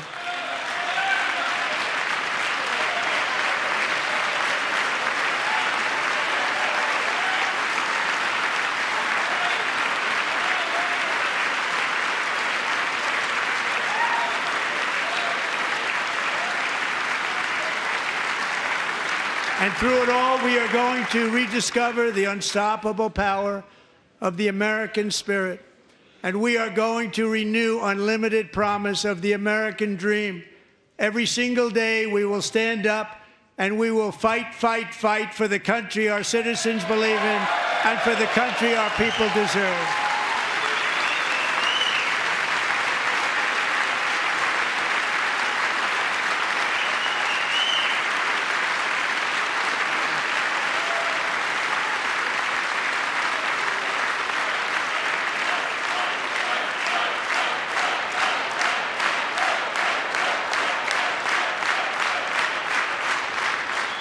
My fellow Americans, get ready for an incredible future, because the golden age of America has only just begun.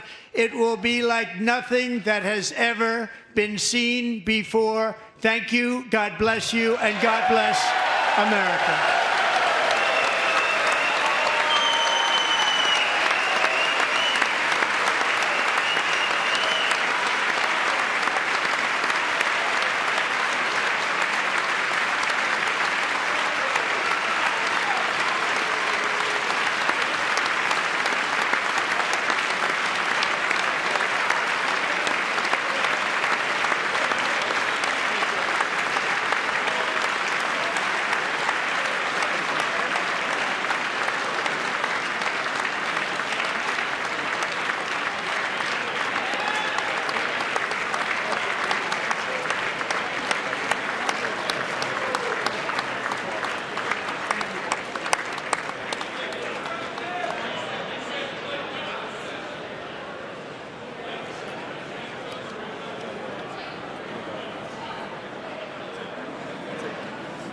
Thank you very much. Great job. Thank you. Great honor.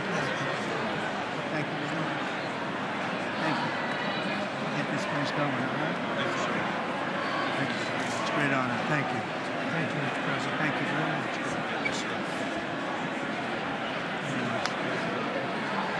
Thank you very much. Appreciate it. Thank you.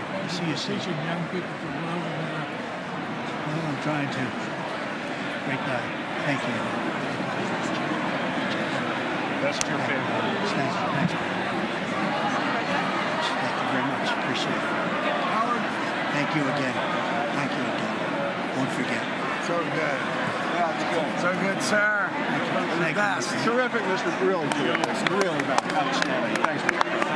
Thank you. Yes, sir. Thank you. Good job, Mr. President. Thanks. Great, not just great. President, one of your best speeches. Thanks again, Mr. President. Thank you, Mr. President. Thanks for the phone call last night, too. Thank you. You know that. Thank you very much. I'll do it. Just give me the information.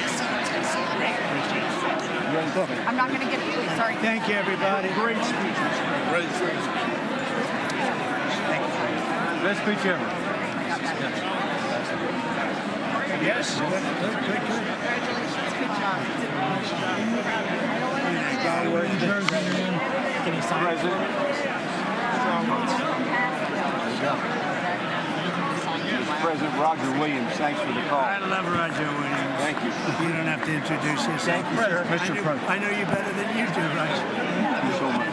My great baseball player. America Good is- job. Great job you're doing. America is back. Thank you so much, Welcome you Mr. back in President. Pennsylvania anytime, sir. They stood for. Thank you all. They stood for another country, not our country. That was phenomenal. It's hard to believe, isn't it? That was fantastic, sir. That was Thank you very much. Thank you. Quick selfie. Mr. President. Good job, Mr. President. Great job. Thank you so much. Great speech, sir. Great speech. Yes, sir. President back in Pennsylvania. Oh, they're just careful. I was standing on that. Absolutely. West Virginia loves you. Oh, good. How you doing? All right? Did you get a chance to shake his hand earlier? Do you want me to get a picture of you shaking his hand or anything? You're good. Thank you very much. Let's do biofilm. Thank you, darling. Great Sir, thank you. I love you. Best speech on the floor ever.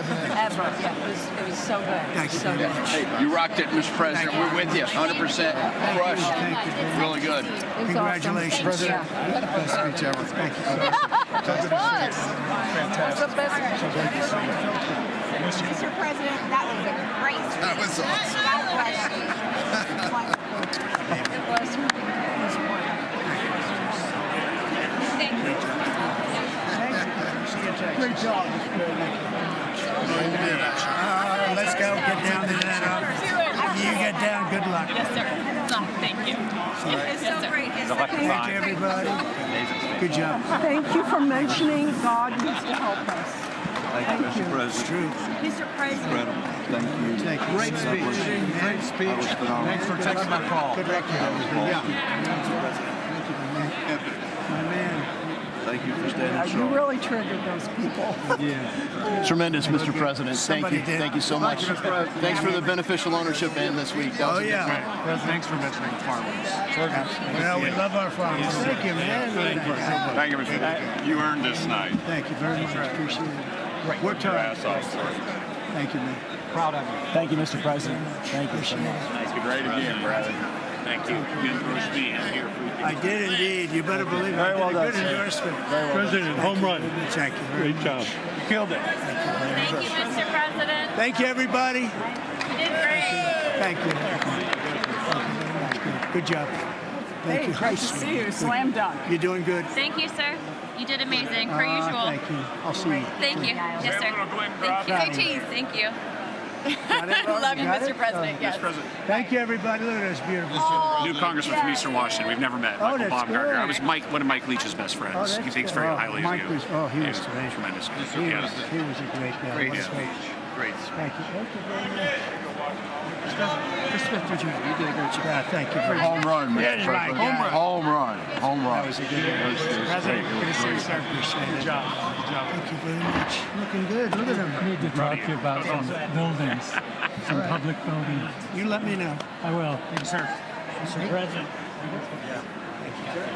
Gus, crazy. Have to.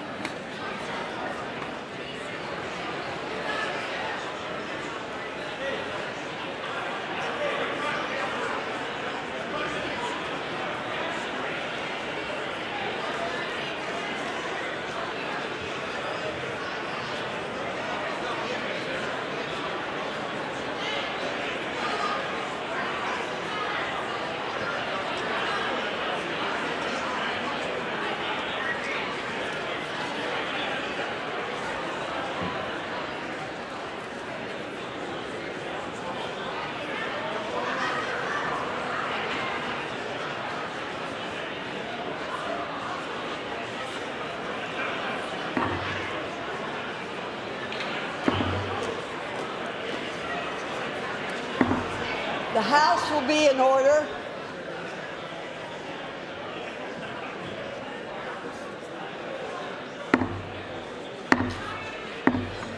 The House will be in order. For what purpose does the gentleman from Louisiana seek recognition? Speaker, I move that the message of the President be referred to the Committee of the Whole House on the State of the Union and ordered printed.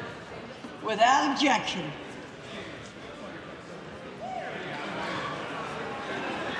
Does it,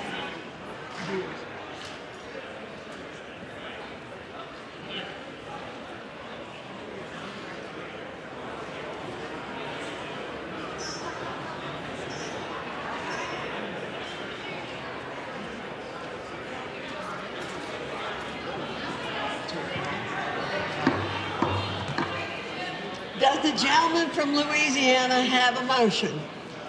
Madam Speaker, I move that the House now stand adjourned. The question is on the motion to adjourn. Those in favor say aye. Those opposed, no. The ayes have it. The motion is agreed to. Accordingly, the House stands adjourned until 10 a.m. tomorrow for morning hour debate.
It's late, so I promise to be a lot shorter than what you just watched.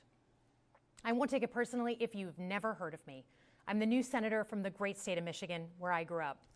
I've been in public service my entire life because I happened to be in New York City on 9/11 when the Twin Towers came down. Before the smoke cleared, I knew I wanted to make a life in national security. I was recruited by the CIA and did 3 tours in Iraq alongside the military. In between, I worked at the White House under President Bush. Believed that America is exceptional. You can find that same sense of patriotism here in Wyandotte, Michigan, where I'm speaking from tonight. It's a working class town just south of Detroit. President Trump and I both won here in November. It might not seem like it, but plenty of places like this still exist across the United States. Places where people believe that if you work hard and play by the rules, you should do well and your kids should do better. It reminds me of how I grew up.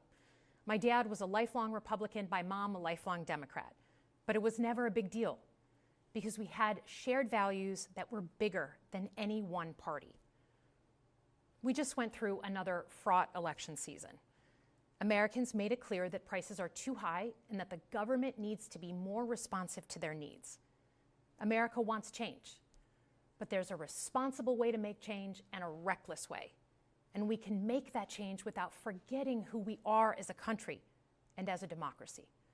So that's what I'm going to lay out tonight.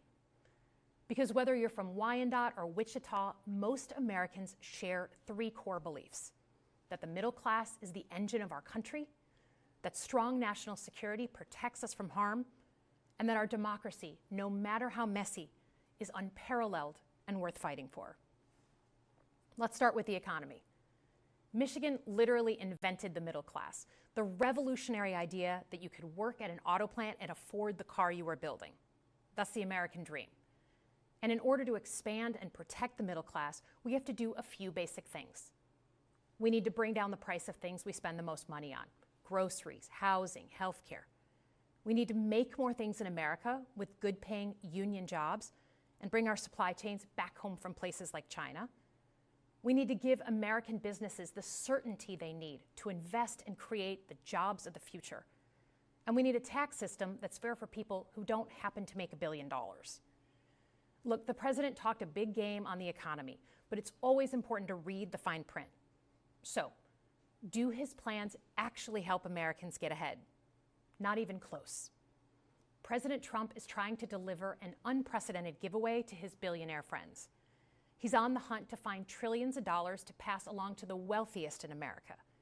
And to do that, he's going to make you pay in every part of your life. Grocery and home prices are going up, not down, and he hasn't laid out a credible plan to deal with either of those.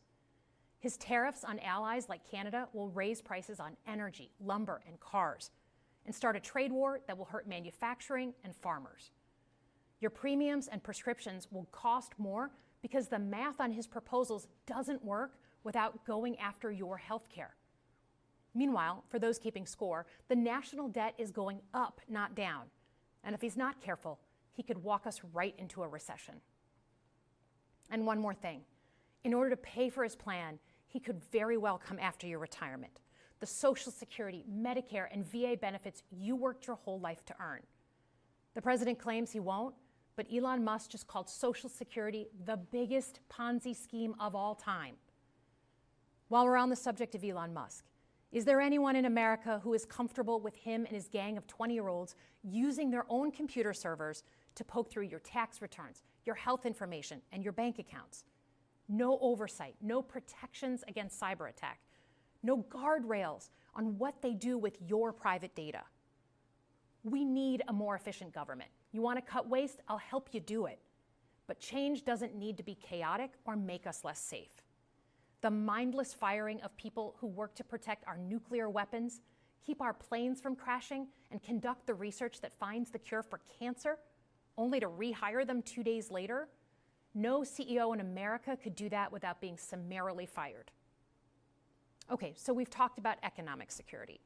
How about national security? Let's start with the border.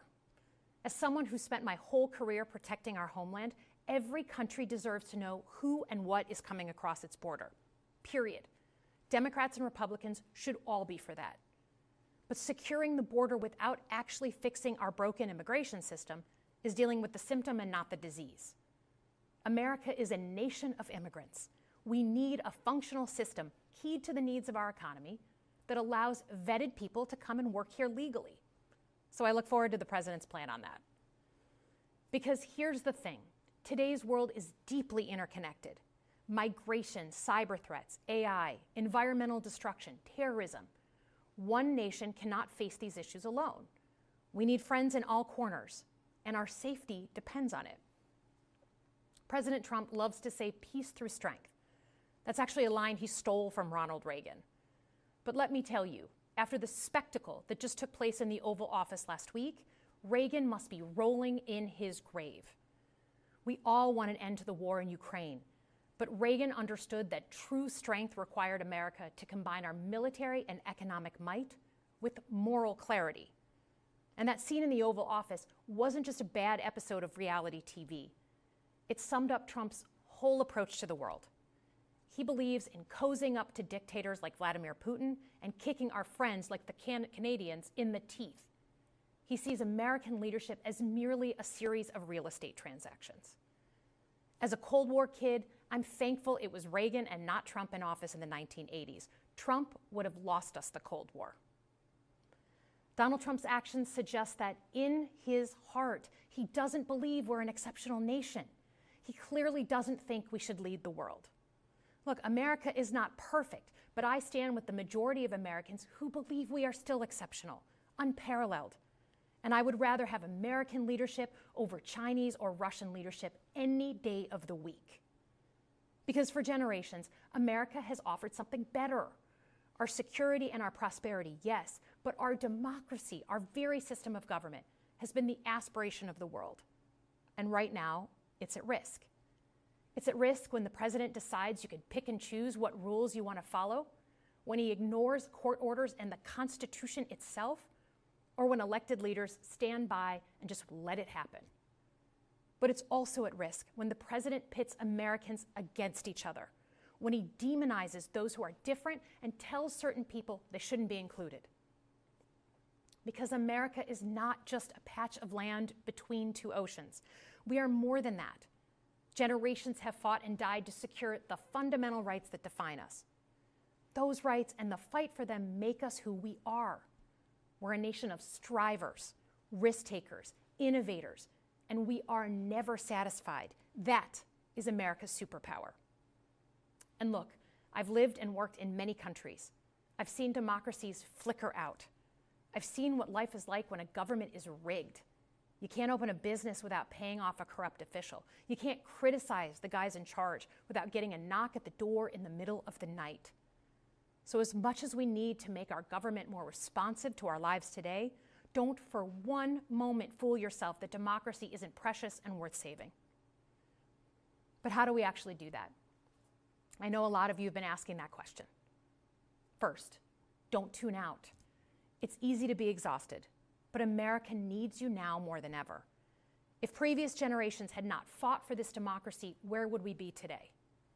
Second, hold your elected officials, including me, accountable. Watch how they're voting. Go to town halls and demand they take action. That's as American as apple pie. Third, organize. Pick just one issue you're passionate about and engage. And doom scrolling doesn't count. Join a group that cares about your issue and act. And if you can't find one, start one. Some of the most important movements in our history have come from the bottom up. In closing, we all know that our country is going through something right now. We're not sure what the next day is going to hold, let alone the next decade. But this isn't the first time we've experienced significant and tumultuous change as a country. I'm a student of history, and we've gone through periods of political instability before. And ultimately, we've chosen to keep changing this country for the better.